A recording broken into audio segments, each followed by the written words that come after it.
Do you want me to just psychoanalyze you? You could. I mean, it's probably not going to be pretty. I don't know. I think psychology is a Can I ask you pursuit. a quick question before we delve into anything else? Yeah. How do you feel about this? This is what we're going to be doing. We're going to be filming like this. Like, can you commit and like come down for different things? Are you willing to expand and do other things? Like, if I tell you to be a character, can you do it? I'll commit to your mom like Fridays, midnight to 3 a.m. I think she's booked with my stepdad. Which one? Exactly. We'll get together and talk schedules. Okay. I'm just trying to wear hats, dude. That's all.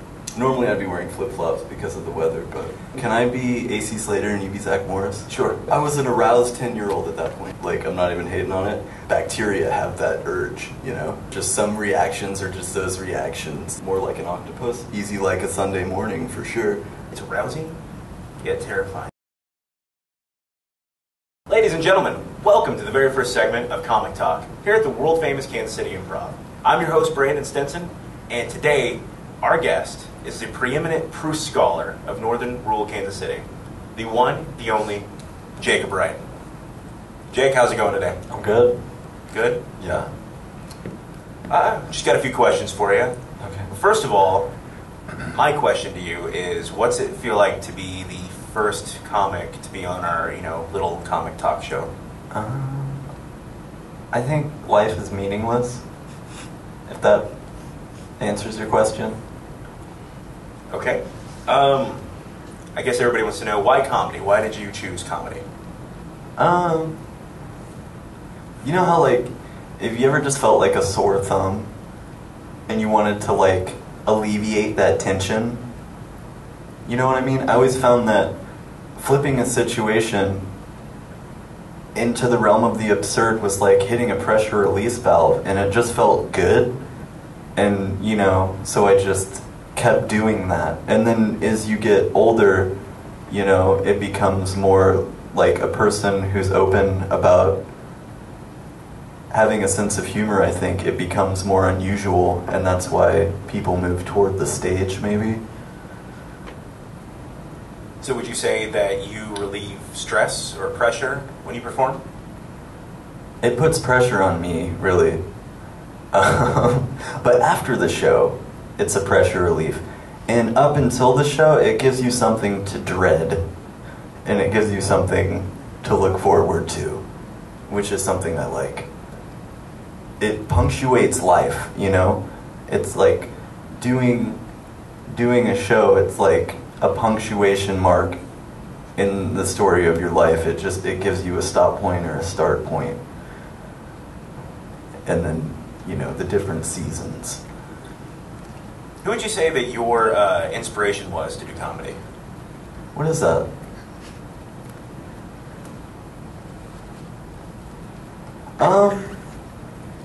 It started young. Probably just TV and shit. And, dealing with hostile people in life, it's a good way to just kind of, like, short circuit, like, different evolutionary functions. When you take a situation and you take it out of that Darwinian necessity and you put it in the realm of just absurdity, I guess, which is a word that I might use a lot, but it's just a way to change life, I guess. So that's my inspiration, is just putting a polish on life that's more to my liking. Do you have any specific, heroes that you would look up to? I've been compared to people, but I try not to emulate, just because, when I hear an artist or see a comedian or something, I like to be surprised by what they do. And so if I feel like they're really just absorbing somebody else and then regurgitating it, it's not that they're not good, it's that I'm not surprised. And I like a little bit of surprise when it comes to entertainment. Awesome. What would you say that your darkest secret is? Whoa.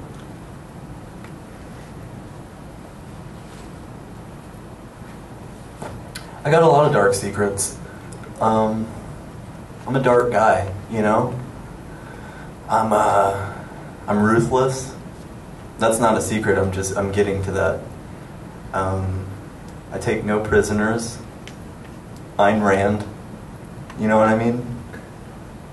As far as divulging one specific, what's the word I'm looking? Scandal. I wouldn't do that. No way.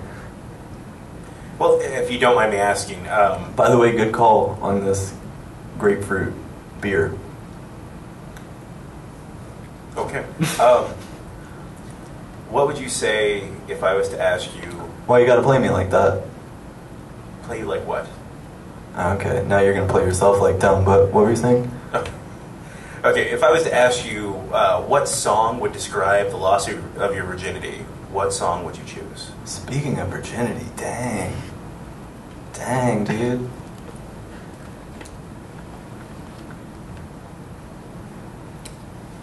That's a hard one. There are so many things involved in losing my virginity. So many feelings and just so many actual events. Like,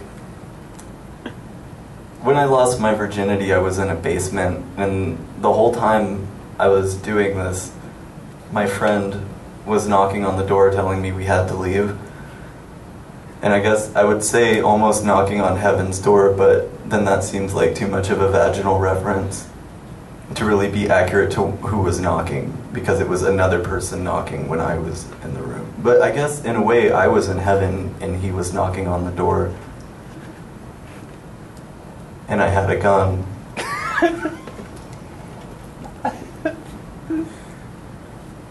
Well, that's I don't know how to respond to that at all. So, knocking on heaven's door. So, a Guns N' Roses tune would probably best describe it. Not Bob Dylan, actually, I think originally. Robert Zimmerman. okay.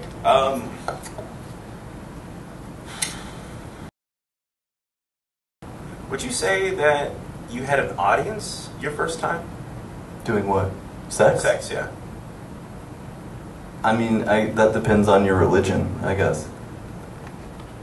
Okay, just to take things to, I don't know, a different direction. Have you ever had to poop while on stage? I have to poop right now. Okay. I guess the final question would be, what do you plan to do? Like, just with this, with the rest of your life?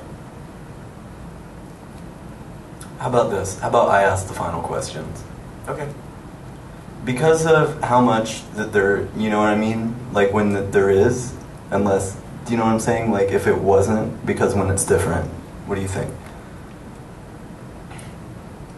But you know what I mean? Because when it's the other thing? If it was like instead of the way that things, you know what I mean? When they're like as it is applicable in various, like, you know what I mean? But like, what about when the situation has like another thing that's the same? You know what I mean? Like, what about then? What do you think about that? Before you answer that, what is that? What were you saying? And that's been our first edition of Comic Talk here at the Kansas City Improv. Thanks, Jake, for coming on today. Oh, Brandon, by the way, you were a really great interviewer. You did a really good job. Anyways, be sure to tune in to our next edition with That guy is, may I say, the most beautiful feet in comedy.